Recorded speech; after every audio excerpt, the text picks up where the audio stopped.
Olá, tudo bem? Sou a professora Cisanete. Nossa aula hoje é de ciências. Hoje você aprenderá como acontece a relação das plantas com o ambiente. Os nutrientes que as plantas utilizam para crescer e se desenvolver nem sempre vêm do solo, nem sempre vêm da terra. As plantas podem se fixar em diferentes lugares, como nas pedras, nos troncos de outras árvores, em muros de casas, em telhados e até na água. Quem nunca viu uma plantinha no muro, no telhado ou em cima de outra árvore? Então, é porque as plantas podem viver em diferentes locais, não só no chão. Os vegetais podem viver em diferentes ambientes, que são diferentes locais que eu já citei. Eles podem viver em ambientes mais frios, mais quentes e secos, e até no deserto, que é muito seco, onde a temperatura é muito elevada. Para viver nessas regiões, as plantas se adaptam de diferentes formas. Em lugares frios, as árvores perdem suas folhas de propósito durante o inverno. Elas fazem isso para não perderem água pelas folhas. Então, essa é a estratégia que elas adotam para não perderem água, para conseguirem armazenar a água durante bastante tempo, pelo menos enquanto durar o inverno. Está vendo como as plantas são espertas? Dependendo do ambiente em que estão, os vegetais também apresentam formas e estratégias de sobrevivência diferentes que permitam a busca de luz e água para produzirem o seu próprio alimento, ou seja, para realizarem o processo de fotossíntese que a gente já viu. Existem vários tipos de vegetais. Citarei aqui alguns deles. Existem as plantas aquáticas, as plantas epífitas, as plantas parasitas e as plantas insetívoras. Inicialmente, no estudo de ciências, você viu que existem plantas aquáticas, plantas terrestres e plantas aéreas, não foi? Hoje a gente vai ver um pouquinho mais aprofundado isso. Veremos as plantas aquáticas, plantas epífitas, plantas parasitas e plantas insetívoras. O que será cada uma delas? As plantas aquáticas possuem raízes que flutuam na água e ali essas raízes absorvem os nutrientes necessários. Assim como os peixes, algumas espécies desse tipo de plantas retiram da água o oxigênio para respirar. Então é assim que essas plantinhas que vivem lá em cima das águas, é assim que elas sobrevivem.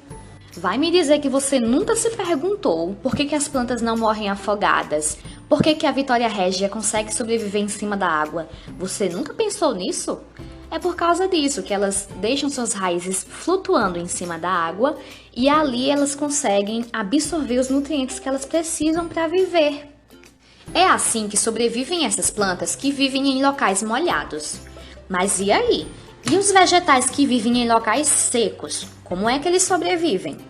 Já os vegetais que vivem em lugares secos, como a caatinga, precisam armazenar água em seus caules e folhas para poderem sobreviver em períodos de estiagem. Por isso, muitas árvores possuem troncos, caules e folhas carnosos para armazenar mais água e nutrientes e assim conseguir guardar esses nutrientes e essa água durante bastante tempo, pelo menos até acabar aquele período de estiagem. Então é assim que as plantinhas aqui do Nordeste conseguem sobreviver, porque elas armazenam a água em seus troncos, em seus caules, em suas folhas, dependendo da situação, tá bom? Um exemplo é a árvore chamada barriguda. Ela costuma armazenar água em seu tronco. Não é à toa que ela se chama barriguda, né? Outro exemplo é o cacto, que também armazena água para não morrer. Seus espinhos ajudam a evitar que a água evapore e acabe. Se ele tivesse folhas comuns, talvez ele não conseguisse sobreviver, pois a água também sai pelas folhas e evapora no ar. Então, o fato de o cacto ter espinhos também é uma estratégia da natureza para que o cacto consiga sobreviver, consiga armazenar água e não perca aqueles nutrientes. Além das plantas aquáticas, temos também as plantas epífitas, que é o segundo tipo que a gente vai ver agora. Elas vivem sobre outras plantas, ou seja, em cima de outras plantas. Essas plantas são muito encontradas em florestas. Elas vivem em cima de outros vegetais para receber a luz solar com mais intensidade. Elas retiram também os nutrientes da matéria orgânica morta presente na casca da árvore sobre a qual está apoiada ou tira do próprio ambiente. Alguns exemplos são as samambaias, as bromélias e as orquídeas. Outro tipo de plantas é o das plantas parasitas. Elas se chamam assim porque não produzem o seu alimento, mas retiram de outras plantas. Essas outras plantas são chamadas de hospedeiras, porque as plantas parasitas se hospedam nelas e sugam alimento, nutrientes e energia. Porque essas plantas parasitas são tão preguiçosas que tem algumas delas que nem produzem sua própria energia. Imagina aí! Elas sugam tudo de outras plantas. Os outros tipos de plantas que vimos retiram os nutrientes de outras plantas, mas elas usam esses nutrientes para produzir seu próprio alimento e sua energia. Já as plantas parasitas sugam tudo da outra planta. Então, por isso que elas são plantas preguiçosas, porque elas não querem fazer nada, querem apenas aproveitar tudo da outra planta.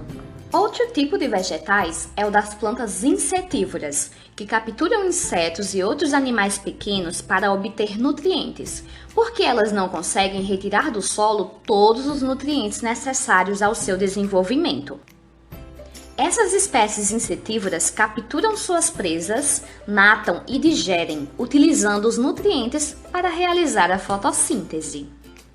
Então, esses foram alguns dos principais tipos de vegetais que existem e a forma que eles se relacionam com o ambiente em que vivem.